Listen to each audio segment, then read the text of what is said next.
Well, let's see here. It's the beginning of March, and I've been putting some time in on this, but this year I decided to get all new electronics for all of our rigs. So now they're all sporting Holmes ESCs and motors.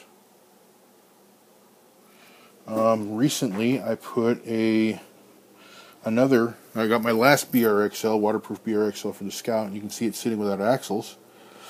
Because I figure it's time for an update.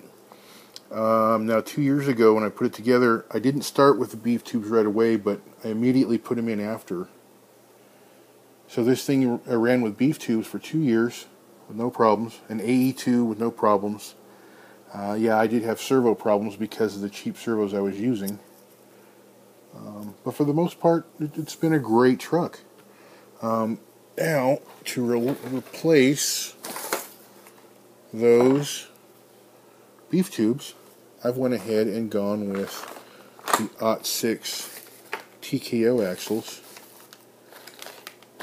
Still using the same internals from the old axles. So I'll still have the axial universals. I'll still have the HD gears. I believe I'm running the overdrive ratio in those. And still running stock style rear axle shafts. And the only change really will be these axle housings, which look freaking awesome. Cannot wait to get into them. The baby's in for a nap right now, so I'm going to go ahead and pop in and see if I can get one done. And this is not a mistake. This is actually two rear axle trusses. The problem is right now at this time there's no pan hard mount available, and for anybody who knows this truck, it's a CMS chassis mounted servo setup. So all I have to do really is just find my sheet of aluminum here, chop out a piece, drill some holes. I might make it sound easy now, but I know in the end I'm going to be griping about it the whole time. So I'll come back with an update sometime.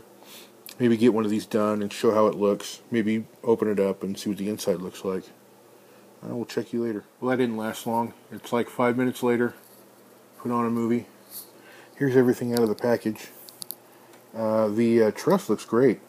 No milling marks that I can see. Real smooth, good, fine finish. I like it. I like it a lot. There's the hardware it comes with.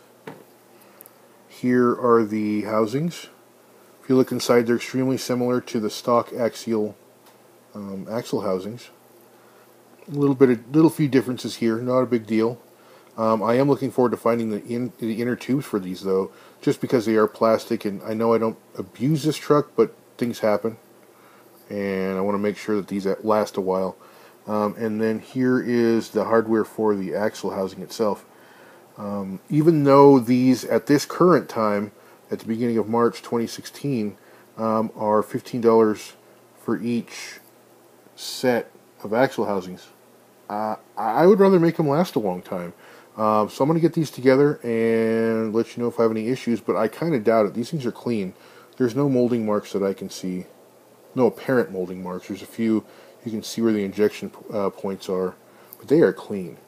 I'm really liking these, so I will get this together and I will be right back. And again, a few minutes later. So far I've put a light coating of grease on all the contact surfaces. I do use marine grease and everything, but I use it pretty sparingly, except for on the actual diff and pinion, the ring and pinion gear in the diff. I usually put a bit on there so it sticks on, rotate it a little bit, make sure it's not too thickly coated, wipe off the excess and leave it. But so far, this is how they look. If you see the inside of these axle housings are shiny, I do rub a little bit of grease in there, just a light coat. I've noticed that when they get wet or grit find its way in, because no matter what you do, it's going to find its way in.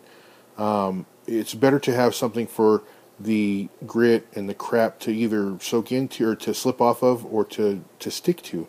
And I've opened up a few axle housings where it's pretty much saved the diff gear from getting a bunch of crap in it, simply by having a little light coating of grease in these axle housings to catch that stuff, to keep it from riding up into the bearings, to keep the water from settling in so easily. So there's just a little tip. Here's all the stuff. I should have this together. Oh, wait, last little bit. These are actually bearing sets from Locked Up RC. Cool little pouch. They come. You can see I cut it open. I haven't pulled them out yet, but I cut it open and ready to go. But it's a good little set for a good price. So, wait, I better not forget. One recommendation is to find a good fitting lockout and C-hub. Now these lockouts don't fit tight, but they do what I have right now. They are what I have right now, so they're going to have to work for the time being. Whether I end up with the aluminum tubes for these axle housings, I'm not sure, but that's going to have to work. I can tell you that these STRC housings aren't very old. Probably since the last, about a month after the last Axial Fest is when I got them. And they don't fit the greatest on here. They're actually kind of loose. So I'm going to actually probably shim them up a little bit when I put them on, just to make sure they don't fit too loose. From the factory, they say that these things have to have a good fit, or they might have failure issues. Simply because they're plastic housings. Just like the regular axial plastic housings, if you have any loose fitting C-hubs or knuckles, a good impact on one wheel can actually pull one of these sides of the axle housings one way or the other and have too much give. So it's actually good to have a tighter fit. But we'll come back. We'll see everything fits when I get it all tightened in.